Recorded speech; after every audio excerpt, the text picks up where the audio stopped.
Thank you very much. The next person who'll be speaking is State Senator candidate Joe Volk. Thank you so much.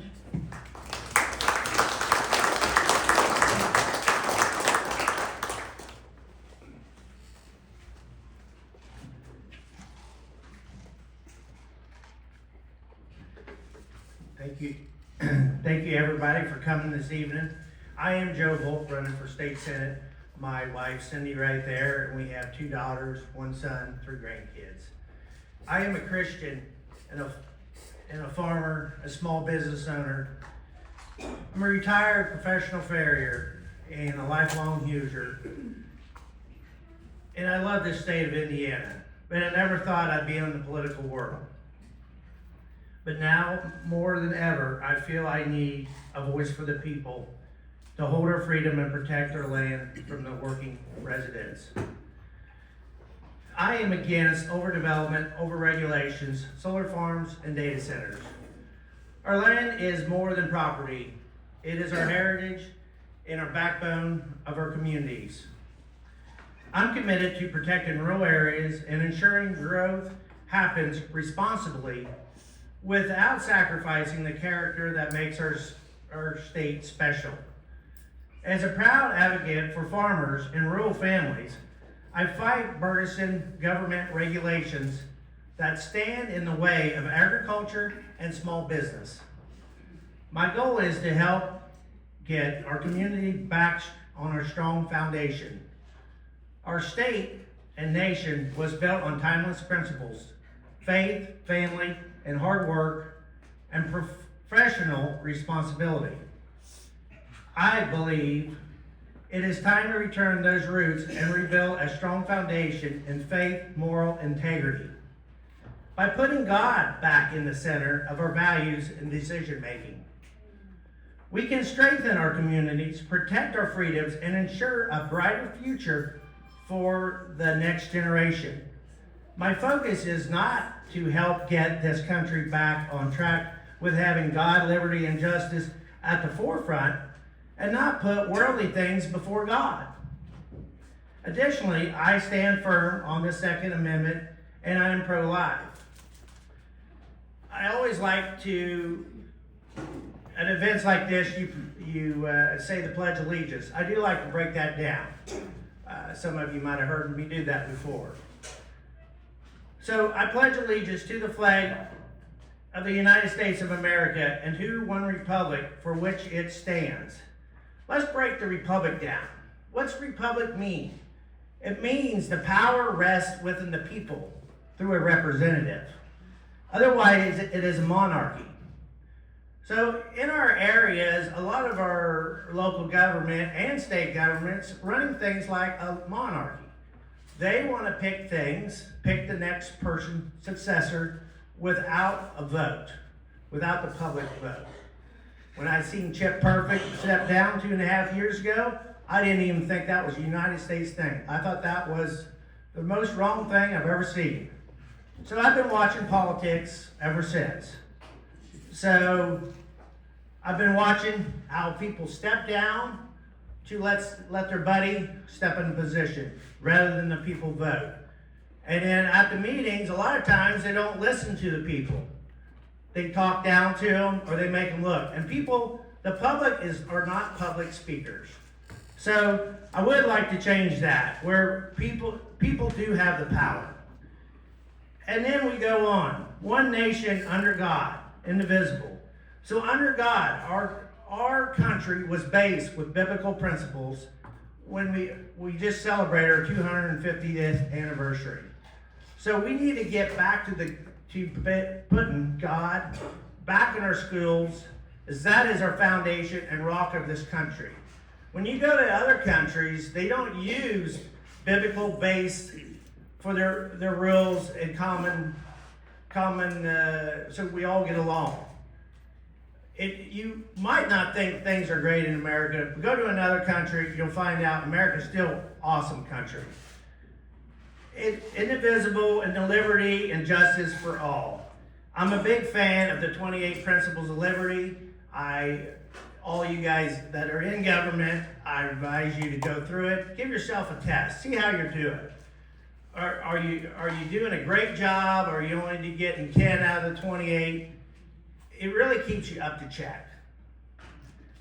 And then your justice. Your justice is a principle of fairness and moral righteousness and equality.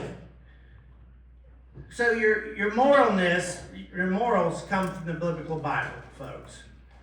We need to get back to that, because I don't watch the news much, but when you do, or when we go to church, our pastor says things going on in the world. I thought, how in the heck we get off track so far? So that's a little disturbing. So that's a Pledge of Allegiance. I like to break that down because it's easy to say, but it's harder to apply those things in your life. Because sometimes it steps on your own toes when you're not applying that to your life. So some of the 28 principles of liberty, some of them I like to highlight. A free people cannot survive under a Republican Constitution unless they remain virtuous and morally strong. So virtuous means we all got to be active in our government. So I always want to encourage everybody to be active, because the more people that are active, it keeps the people in power or in the position more accountable. And then morally strong, that goes back to the biblical Bible. And another one I like to point out is life and liberty are secure as long as the right of the property is secure. So there's a lot of talk about solar farms, data centers. So a lot of times people only want to talk about their rights, but you have rights and your neighbor has rights. And we do have zoning rules, and it depends on the county. They don't always want to apply the zoning rules to these things. They're not solar farms, it's actually a commercial operation. So farm just makes it sound friendly. So another one would be the highest level of prosperity occurs when there is a free market economy and a minimum of government regulations. So we need a free economy. We need to have bids. When you build schools, why do we always have the same person build one school? We need multiple people come in or on government projects so we can have a very competitive bid. Because if one person always gets the bid in there, everything's going to go up. That's why property taxes keep going up. It needs to be more competitive. And we touched on the United States shall be a republic. Well, our preacher says if it's important, you should repeat it. So leaders, if the people have the power, why are leaders stepping down and letting other people get caucused in? This is a common problem across the whole across the whole United States. This needs to stop because the people are supposed to vote people in. And once you're caucused in, for most of you may already know, may not, you get state money. You get state people to help you rerun when you really wasn't ever elected in by the people in the first place. So that's I did not know that, but if you want to learn something, all you got to do is dive in and you will learn. You'll learn a lot. Some things you don't want to learn. But another one is the core unit which determines the strength of society is family. Therefore, the government should foster and protect its integrity. So family is so important. We need to encourage people to go to church, to bring up good morals and bring up good, strong families. We need unity for our families to keep them strong. Rather than, sports is a big thing these days, but they have sports events, they do travel teams, and they're gone on Sunday. So the family don't get to spend much time. So it's actually kind of breaking the families up in a way. And another one would be the most promising method of secure, virtuous, and moral stable people is to elect virtuous leaders. So if you want to vote virtuous leaders, you want someone to be biblically sound and to be honest with integrity and transparency. So transparency to me is huge. There's so many things that go on. We had Link 101. Most people don't know until they're already staged into it a while.